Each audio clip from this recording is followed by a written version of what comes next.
Thank you, Lord, for your presence in this place as we dive into this subject of being financially prepared. How do we prepare for any eventuality? How can we be equipped? How can we execute a plan so that we might excel in this area of our life?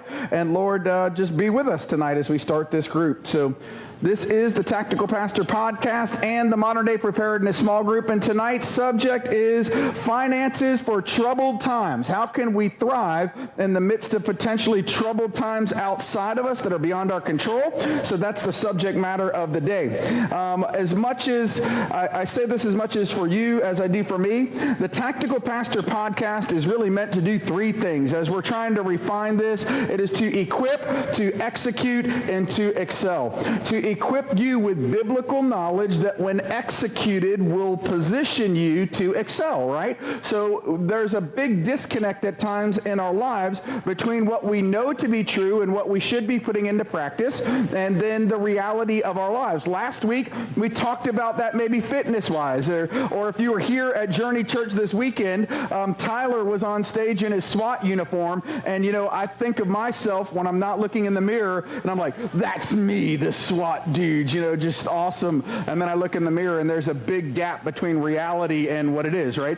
So there's differences in each of our lives when it pertains to those things, but this group is really meant to inform. Only God can transform, right? I can give you a lot of information. If you don't put the things that we're talking about into practice, then there will be no life transformation. So tonight's subject is finances for troubled times. We're going to look at traditional means of finances. We're going to look at God's plan for our finances, and then maybe some non-traditional financing mechanisms that you might not have thought of before. We'll discuss some of those things tonight.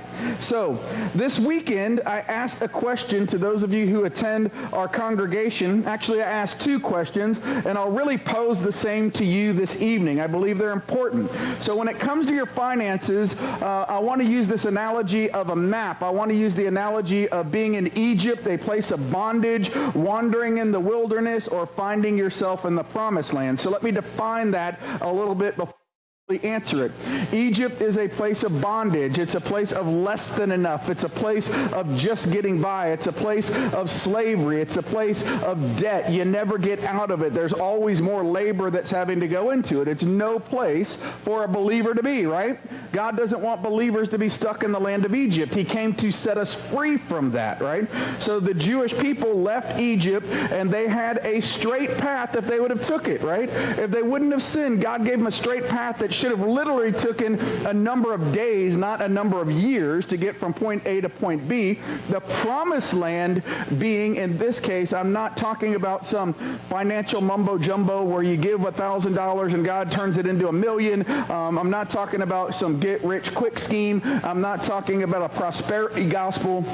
What I'm talking about is if you apply God's plan for your finances, you can reach a place of peace.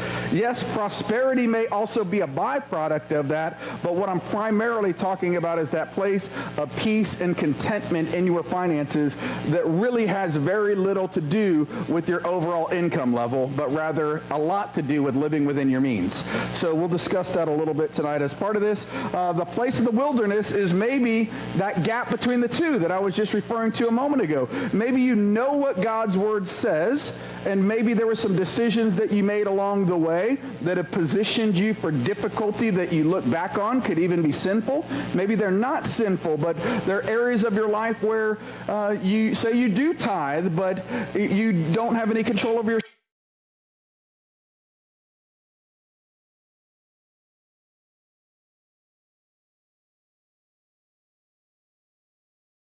look at all those different nuances and really see where we're at to get us to that place of fiscal preparedness so that we're healthy no matter what happens and no matter the circumstances. So the first question is, where do you find yourself on that particular spectrum?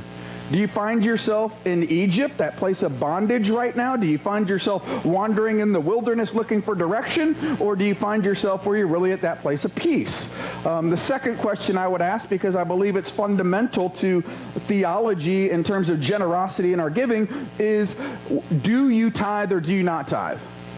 Do you tithe or do you not tithe? And we did this survey, and I'll give you guys a little hint because you're here. We're going to reveal some of it this weekend. But there were some interesting results as it pertained to that survey.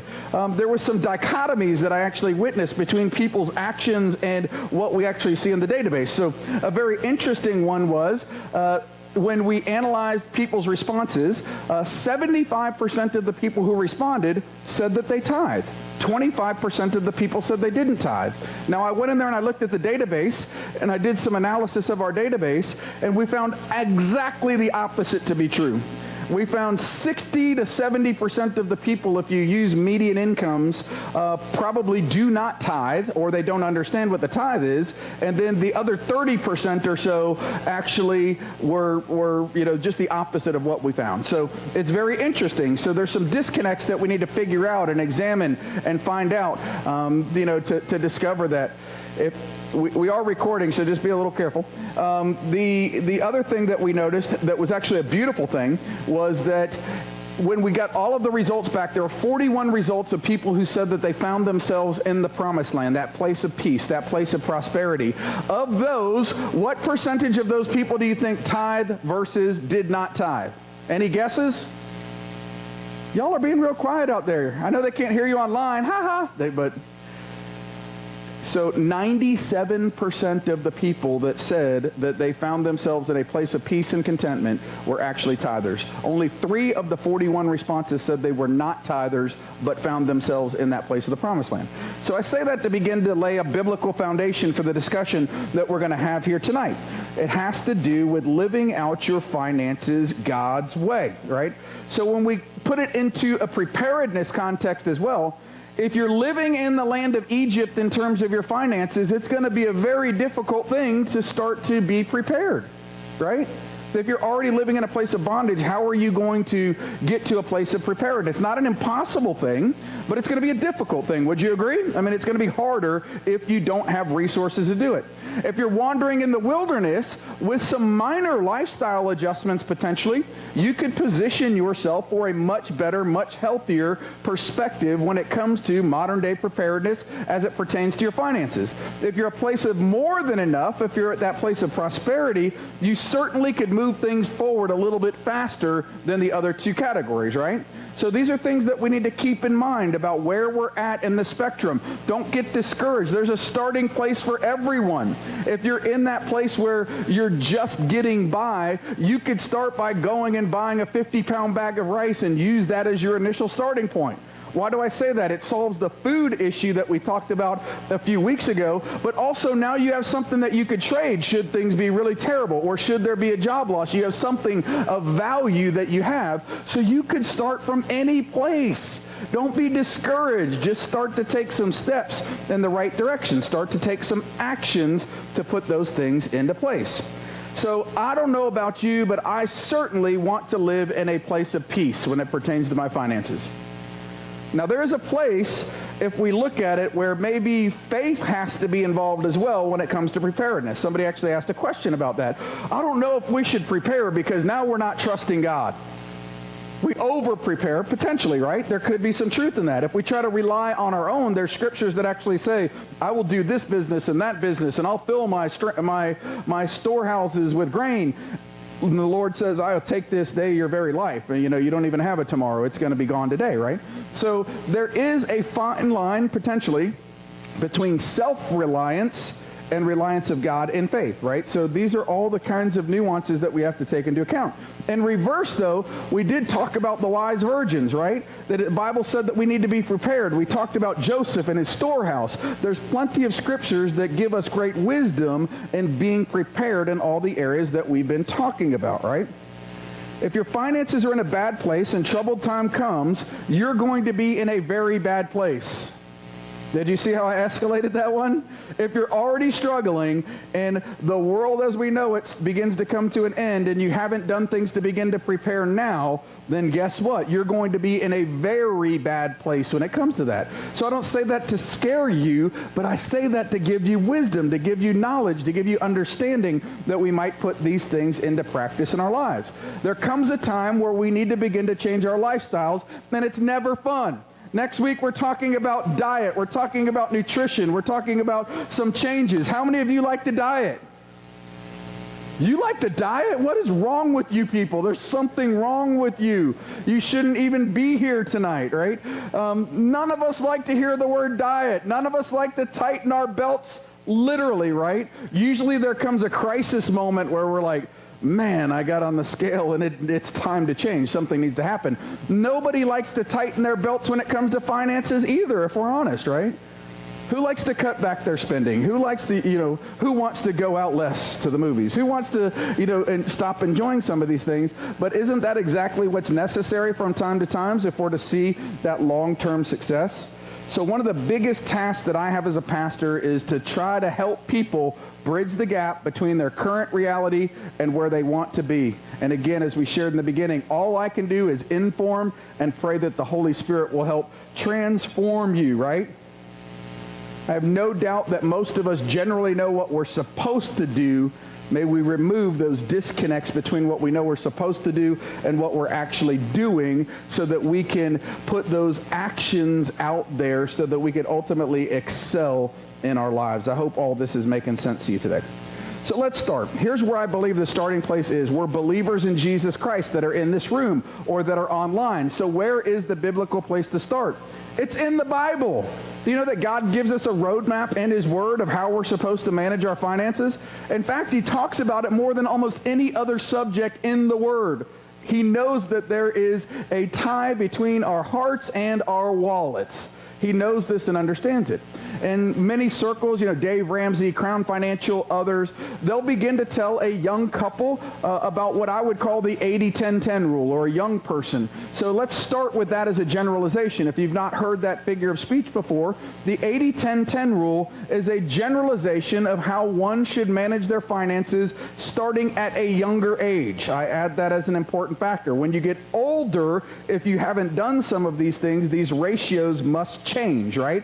So if you're a young couple just getting married, you're not in debt yet, as an example, this is a perfect way to do. So what does that mean? The first 10% is supposed to go to God. So if you didn't know the definition of the tithe, 10% is supposed to go to God. I didn't make up the rule. God made up the rule. Go read Malachi chapter 3. Don't get mad at me. In fact, usually the people who get mad when we talk about giving are the people who don't tithe. Come on, Jesus. Go figure that out, right?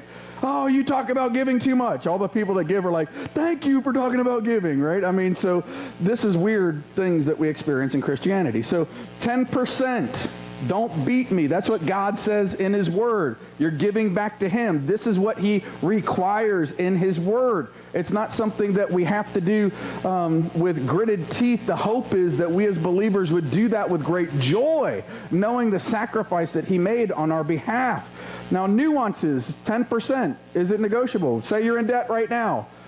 Should you compromise on your 10%? I would say no. Because it says in Malachi chapter 3, bring the whole tithe into the storehouse, and when you do, I will bless you. If you don't, you are cursed. So how do you expect to get undebted while you're under a curse, right? So, God needs His first, because there's this other part that was the 80% that we talked about. That's the part we usually don't want to touch. It's not the other part. We don't want to change our lifestyles if we get honest about it. We don't want to stop going to Starbucks. We don't want to stop going out to eat. We don't want to stop going to the movies. We want to have a bigger car than we're supposed to have, or a nicer house than we're supposed to have. We like our things. We like our new phones. We like our cell phone plans that now cost $200 a month or whatever they are. We like all these things. So rather than cutting back on those, many of us choose to cut back on our giving to God. Does that make any sense? No, God deserves the first and the best is what it says in Scripture. So what is the next part? Save 10%. So 10% to God, save 10%. Here's where nuances come into play. If you start that as a young person, if you start and very diligently begin to sow 10%, and then it comes to time where God should will you be able to retire, you'd probably be positioned very well. But say you're 40 or 50 years old and you have not begun to really set aside resources, do you think 10% is going to cut it? Probably not, right? So if you're making the median income here in Jacksonville, as I actually looked it up today, was $46,800. So if you're making $46,800 and that's the lifestyle that you're used to living, and you start saving $4,600 and you save up for 10 years, you finally save $4,608 whatever dollar, $46,800. So now you could live for 1 year off of that savings. Doesn't make sense, right? So this is where it needs to get adjusted. It has to come from somewhere, right? So if you're older, you might have to save 20% to be positioned 10 years from now to have something viable, right? So where are some things that might flex also? Say you have debt, are you better off saving or paying off your debt? Each case might be different, but you might not be able to save. You might need to pay off your debt so that the debt is gone so that then later you can save, right? So there's nuances in all of these things, except for, in my opinion, the main tithe portion of that. So moving on from there. So you have to live off the 80%. So again, this might require some belt tightening if things are not in order, right? So we've had people that I know that didn't tithe that would do things, and then all of a sudden they're getting a new flat screen TV, and they're getting this, and they're getting a new car, and they're getting all of these things, and they find themselves in debt, and they're not tithing, or they're going and getting their hairs done and their nails done and all these other things, but they're not giving to God. Do you think God's going to honor that in the long run? Probably not, right? So we may need to adjust our lifestyles if we want to be more prepared, if we want to live a lifestyle that is good and pleasing unto God, where we're able to tithe, where we're able to save, where we're able to be generous with others, where we have the things that we need should tough times come. We need to adjust from that 80% area. So if you're in debt, right, maybe you need to live off of 70% instead of 80%, and you need to put what you would have saved plus that 10% so that you can do 20% of your income to knock that debt down, right? And then after that, flip that and start using that for savings because you've gotten used to living off of less, right? We don't like getting rid of our cars or our houses, but sometimes that's the most important thing to do. What a bold and beautiful move that is. Rather than being stuck in some bad situation, wouldn't it be better to have a little bit less in that area but have freedom in your life? Make those bold moves. Do some things if you really need to. Again, none of us wants to go on a diet, but freedom comes when we actually do, especially in the areas of finances. The bottom line is there's no sense attempting to prep if you're not living out your finances God's way. You're destined to fail. So the primary, number one, first thing as it pertains to overall finances is if you don't know these things, we do have groups like the Dave Ramsey group. There's materials and resources out there that you could begin to research so that you could put God's plan of action and His Word into action so that you could get out of Egypt or you can stop wandering in the wilderness. Come on, Jesus, right? I pray that we would all get there. That's a big part of what this group is. We could talk about that more in the Q&A in just a few moments. So, say you are positioned where you could start, whether small, medium, or in a big way. The first step in finances for troubled times is to put your hope and your faith in God's Word. That's your first step that we talked about. If you do that, you're going to be in a better position than most people right from the jump, because no matter what happens, you know that God's going to take care of you. You trust Him and take Him at His word. So there are traditional means of investing that the world tells us that we should invest in. There's instruments like a 401k. How many of you have a 401k through your work? Anybody here? Got a 401k? All right. Some people are blessed to even have a pension plan, which is getting more and more rare. If you have a pension plan, that's a beautiful thing. So let me tell you about the difference. I remember being a young kid. I was always interested in business, and I started working for my dad at the age of 13. He was very smart. He made me pack pickles. He made me work in the warehouse. He made me do all of the things that were the hard work that needed to be done to learn what the business was about. And about the age of 17, I started going into the office. And I started hearing about health insurance and all these different topics that we're aware of as we begin to get older.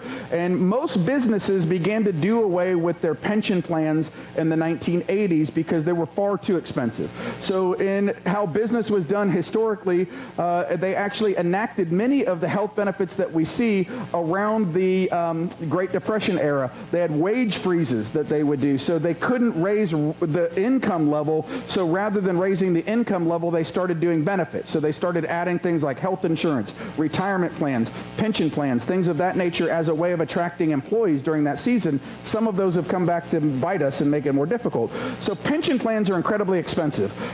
They guarantee a certain level of income for an individual afterwards. So say, for instance, you worked at a company and you made $1,000 a week during the time that you were working at that company. You worked there for 20 years. When you retire, they might give you $750 per week for the rest of your life after that. Most businesses cannot sustain that. The cost of doing business gets way too high. So who still has them? Generally government-related jobs. Governments can print money out of thin air, right? Governments can tax. They could do things. But to tell you the kind of burden, we do some work for the town of Orange Park. The town of Orange Park, their payroll, about 30 to 40% of their payroll is for people that do not even work there anymore, because all of those are going to pay pensions of the people who worked there before. It is a beautiful benefit if you can get it. I'm not, if you can get it, praise God. If you have a job opportunity where they offer a pension, go for it. So the alternative was the 401k. Businesses began to lower their expenses and the amount of benefits, and most of them do something along this lines where they say, we will give you 3%. If you will put in a certain amount, and then they might use a vesting period as well, where you might have to work there for a period of time to get the company match portion. Good and bad. Yes, it's a retirement instrument. If you do it diligently, it's free money coming from them. If they're giving you 3%, take the raise. Come on, Jesus. Save 3%, use their 3%. But if you use the analogy that I did just a little while ago, say you're making $50,000 a year, and you're saving only 3%, and they do 6%, that means you're only saving like $3,000 a year, but you're making $50,000 a year. You have to work for like 20 years to make 1 year's income if you're not diligent about it, right? We do have some safety nets potentially, like Social Security, but anybody that's living solely on Social Security, ask them if they're completely content and happy. So it's not a great instrument. You need to actually go well above there, and sadly in our generation, most people do not. We live in a generation where most people spend all of their resources, even if they make a great deal of money. I own a computer company in addition to being a pastor here. I could tell you, I've got people that make almost 6 figures that work over at that company, and they barely save anything. I've had guys that made $100,000 a year coming to me for a loan if they missed one paycheck, because they're not saving. We live in a generation where they don't value some of the things that we're talking about here. Let that not be you. Whether online or here, do not let that be you. God has a better plan and a better path for your life. If you do have a 401k, if you do have a pension, praise God, take advantage of those instruments. Those are good things to take advantage of. Nuances in there. So I personally feel, this is 100% my opinion, the last stock market crash was in the 2007-2008 timeframe. So the stocks have gone continuously up because of money printing and debt creation. We'll expand on that a little bit later. We are due or overdue for a crash at some point. So Mary Jo and I feel, actually took it out prematurely. We actually transitioned. We left all the money in the 401k, but I removed it from stocks and bonds and moved it to more of a cash-based portfolio because I felt that the stock market would crash, right?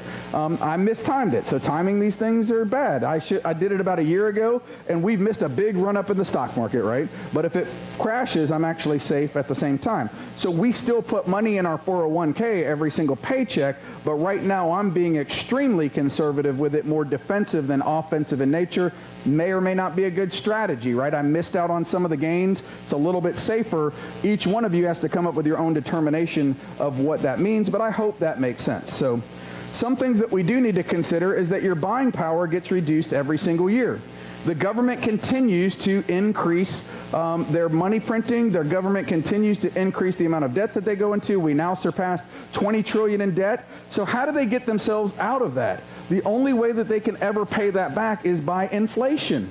They have to inflate the debt away to make each dollar that they borrowed worth less so that they can pay it back. In fact, they are stealing from you. It is theft. Inflation is theft. They say, oh, a 2% inflation rate's a great thing. No, it is not.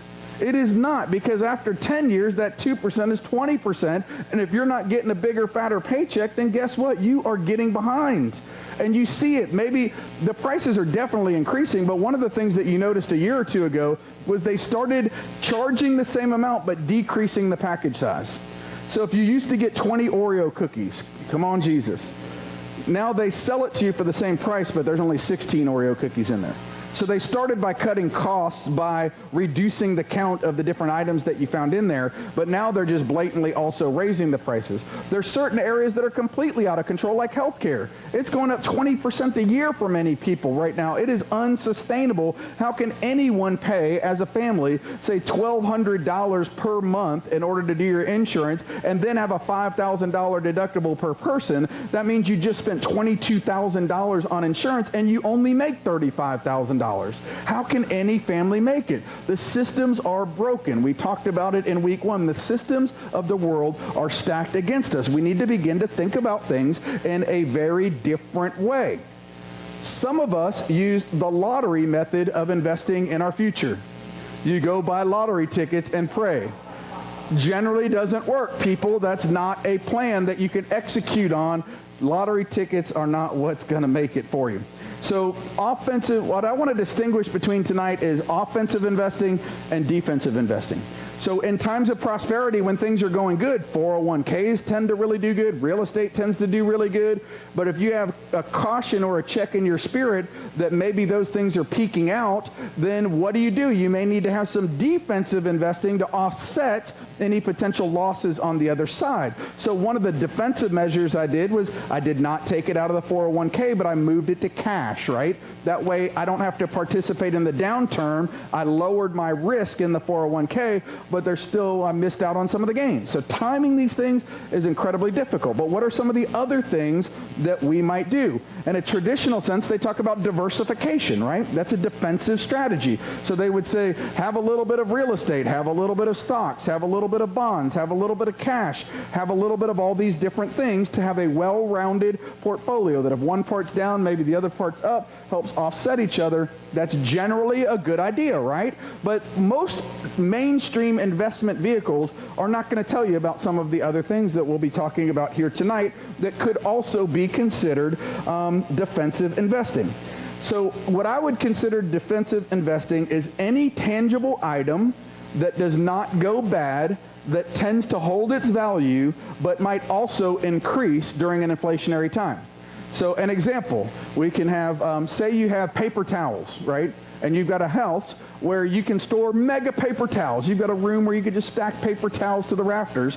If every year paper towels are going up by 5% and you could stack the whole room full of paper towels and buy them cheaply, would it not be to your advantage if they didn't go bad that 10 years from now when you have to go use paper towels and they cost 5 times as much, you bought them at a much cheaper rate, right? So now you're winning, right? You're winning in that particular scenario. Maybe other things could be like jeans, right? If they didn't go out of style, if they didn't go bad. Say, I'm just getting very practical here. Towels or something like that. If you properly stored towels that did not go bad and you could buy them at today's dollar rather than a future dollar, would that not be a good investment? Because inflation is eating your money every year. So let's talk about a few other things. Gold and silver, right? Gold and silver are potentially a good investment. Historically, for all of history, the Bible even talks about it. That gold and silver have a long track record of being a solid investment vehicle over the years.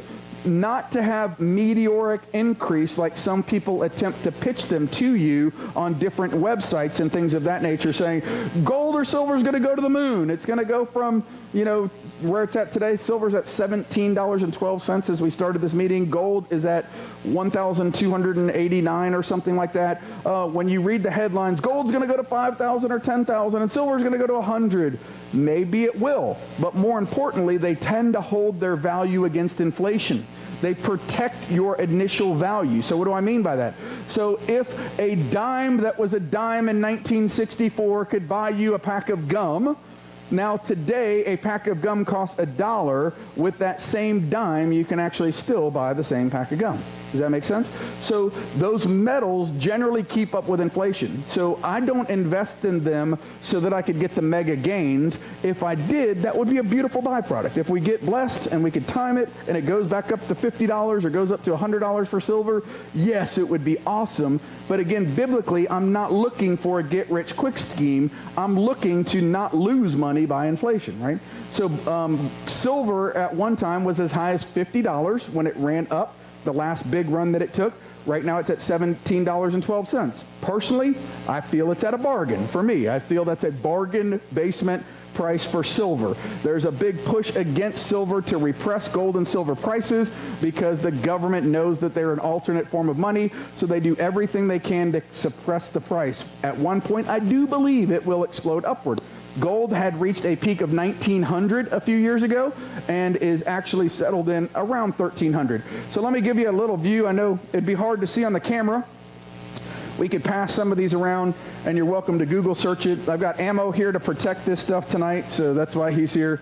Seats, plots, hey, ammo, seats, plots, good boy.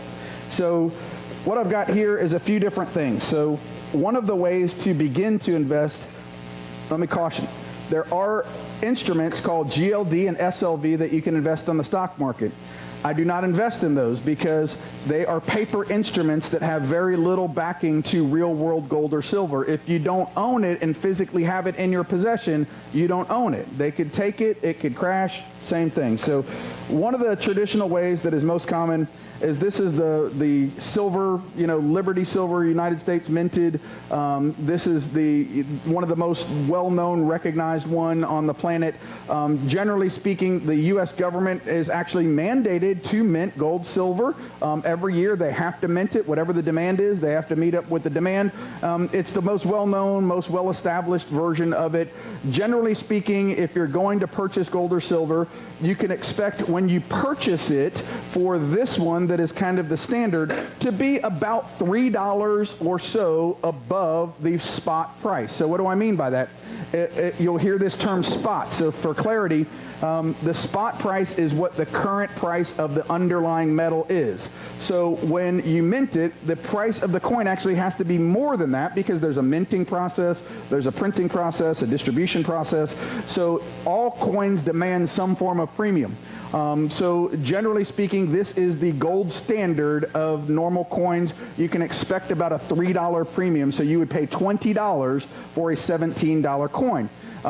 In the event that if there's other ones that are called generic rounds that are not produced by the U.S. government, generally the spot price will be lower. It might be $1 to $2 over the price of silver. So you might pay, instead of $20, you might pay $18 or $19.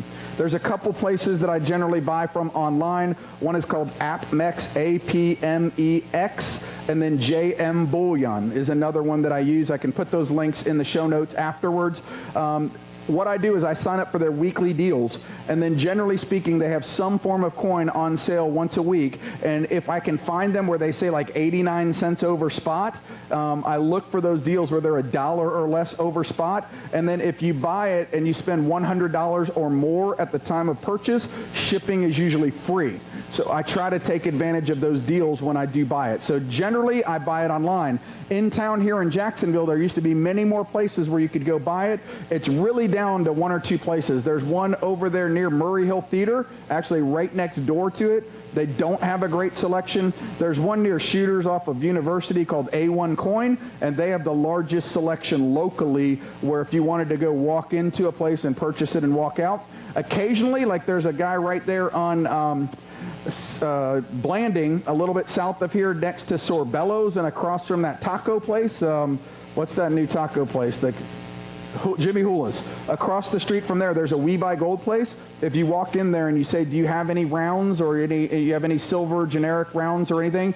If you walk in there and you hit it when other people have brought it in, he'll generally sell it to you even at spot, which is a great deal. If you could buy it at spot, then you made out. If it's $17 spot, you buy it at $17, best deal ever. When you go to sell it, you generally get 90% of the value, sometimes more depending on the quality of the coin. So just like buying a stock, when you buy or sell, there's kind of a commission charge that goes there. So when you buy silver or gold, there's a slight commission. When you sell silver or gold, there's a slight commission on the downside. So you do have to wait for the price to increase before you buy it. Historically, we talked about this in week 1. Generally speaking, if you read in, I think it's Revelation, where it says a day's wages for a loaf of bread. What has historically been a day's wages is 1 ounce of silver has generically been a day's wages historically. So when I started stacking them, I think I told you guys, My family's going to be fed for a day. My family's going to be fed for 2 days, right? So a good starting place is with the silver eagle type coins. They do make other ones, like this one's from APMEX. If you like them in more of this kind of a format, like the little squares, rectangles, they make them in that manner as well. So partially, it's have fun with it. Like Brinson and I were talking today. Brinson loves collecting comic books, which is another form of what we're talking about. They retain value. They often go up. If preserved properly, they have a value, right? That is another form of alternate investing that people don't normally do, and it's a hobby at the same time, so he gets to enjoy that hobby at the same time he's using it as an investment vehicle. So you got rounds, you've got these. There's also junk metal. They call this junk silver. So junk silver is 90% silver prior to 1964. I always get my dates right, but around 1964, the silver coins that were in circulation, the coins, the nickels, the dimes, all had 90% silver in them. After that date, they changed them. So they call this junk silver. It's 90% silver, and you can buy this as well. What are some of the purposes of maybe having some different sizes? So say things do go bad, and you needed to spend things, and you needed to pay for something. This today is worth $17, but what if you needed to pay for something that was $4 or $5? You could whip out a 90% silver dime, and you'd be able to pay it. So for me, if it's planning for a worst case scenario, I want a bunch of different sizes and figures of them. I want some of the junk silver so that I have small amounts that I could do. I want the 1 ouncers. I have some half ouncers. I kind of mix and match. If you start to build a stack of silver, they call it stacking, if you want to get into the thing. So when you get a little bit further on, storage starts to become potentially problems, right? So you might need other mechanisms. So I started to get into some cool things, like this is a 1 kilogram bar. I'll pass it around. Feel the weight of this. The density always amazes me when it comes to how heavy those things are. Feel free to pass it around. That's a 1 kilogram silver bar. I started doing those, one, because you could stack more. It has a lot of value in that particular case in a very small and compact methodology. I also, if you'll notice that one, it's got this kind of look to it where it's kind of neat to me. So again, it's partially hobby for me. And then as you get into different ones, this is a poured silver bar that's really old, probably like early 1900s. A poured bar, 30.18 ounces stamped. So now that I'm kind of a silver junkie, I look for the unique stuff. I've got the normal plain stuff, and for me it's partially hobby in addition to being it. So after the time, you're welcome to all come up here and check out any of these that you would like, and take a peek at them, see what you like. And the last one I'll show you is gold. Gold is here. This is a 1 ounce gold Australian kookaburra coin, or kookaburra, whatever that is. I don't know. Forgive me for that. But the kangaroo, the Australian kangaroo. I got this one partially because I like the beauty of it. It has parts that are extremely shiny combined with parts that are intentionally dulled. The value proposition, this one coin is worth roughly $1,300. And look at the density of it, how small and compact that is. To equal $1,300, all the other silver that I presented you with probably does not equal $1,300 of everything that we've done. So if you factor this in a preparedness sense as well, if you had to go bug out somewhere, would you prefer to have gold or silver? It's a lot lighter, right? But when you have to spend it, if you only have a gold thing, you're going to be in trouble, right? If you need to buy gas, you're going to need some of the smaller ones. So finding that balance in those things is part of what we're talking about here. You can store a lot more wealth in a very compact form in gold than you can in silver, but you need to keep all those overall preparedness things in your head that what if you had to move? So now let's move beyond that. What are some other ones? So you might have heard me of my very first session I did before we started the group.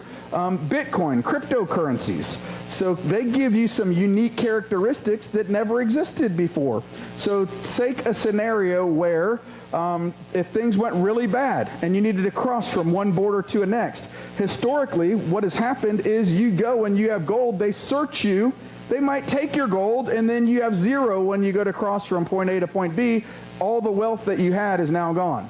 So Bitcoin, being digital cash, so to speak, has some very unique characteristics where there's a backup phrase that you can use. And if you have Bitcoin stored in your wallet, Digitally, you can memorize the phrase, pass from point A to point B, restore your wallet, and have all of your money with you.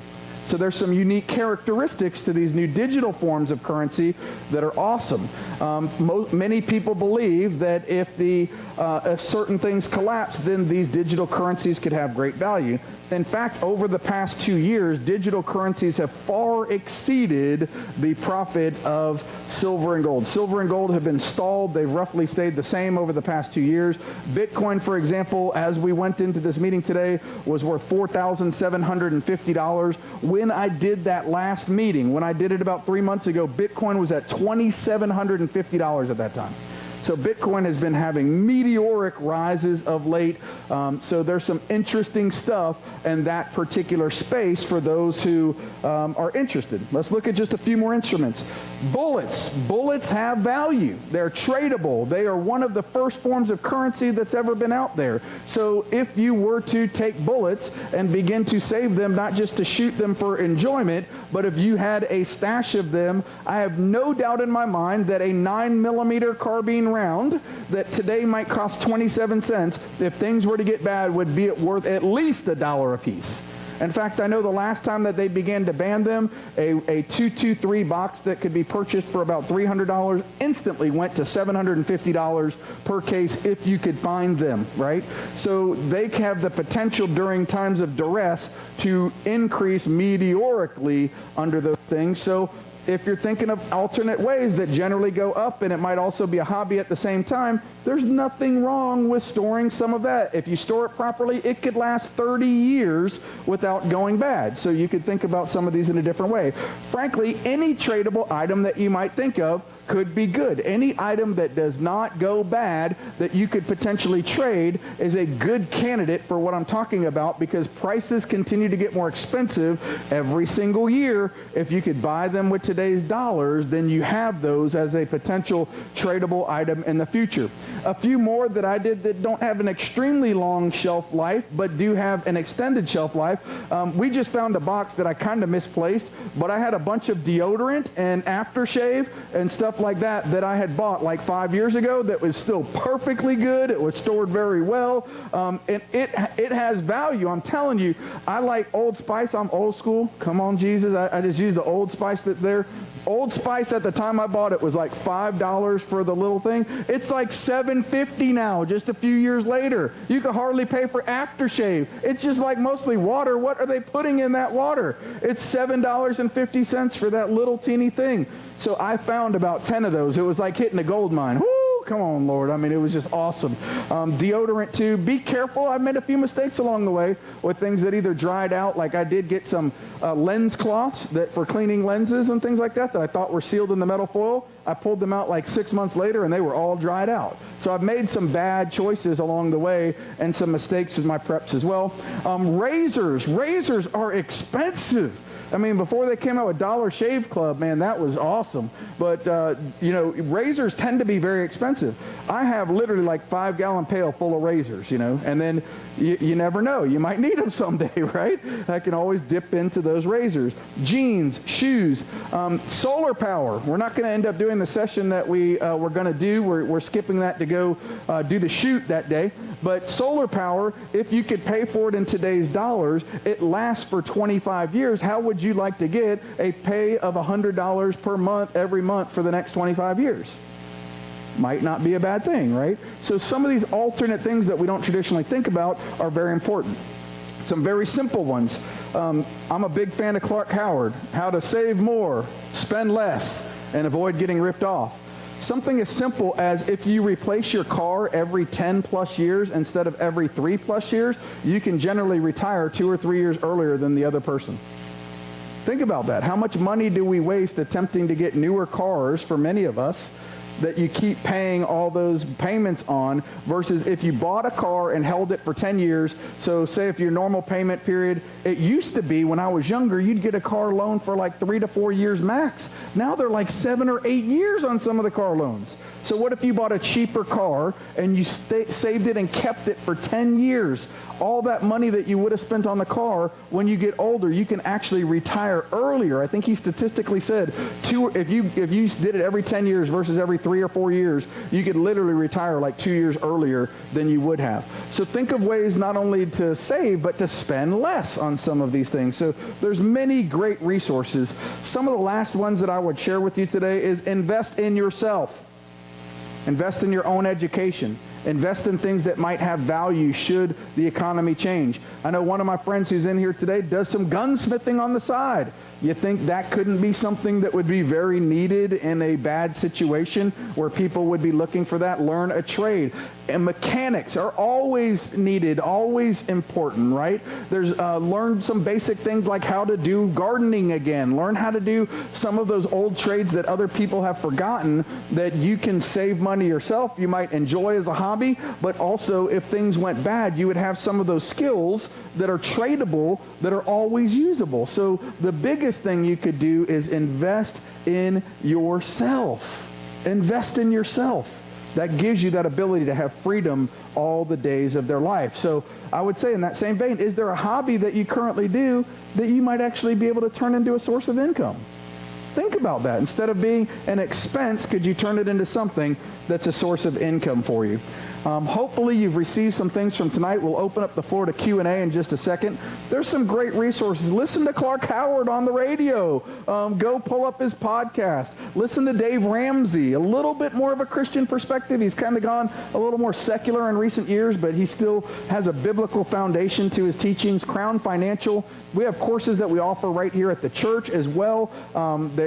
Janice and Tim Martin would be more than willing to do one-on-one meetings with people also to help you get your finances on track, help you begin to make a plan for your finances in a biblical place. It starts with being informed, but then having the willingness to begin to execute and apply the things that we're learning if we want a different result. If not, and you're comfortable with where you're at, then, stay there. But I think most of us can continually improve. Even when we feel we've got our preps down where we think they are, there's always room for improvement. There's always room to continue to change. So I told you I'm a little bit further down the path. So we've gotten things like having cows. The cows can have babies. If we needed to slaughter them, we could eat. And we know that we have food. We live out there where we can grow food. So we've done some things over time that didn't start that way. It took 10 years to get to where we're at and our level of preparedness that makes us today feel a little bit more comfortable. But all of us can continue to make steps to get just a little bit better.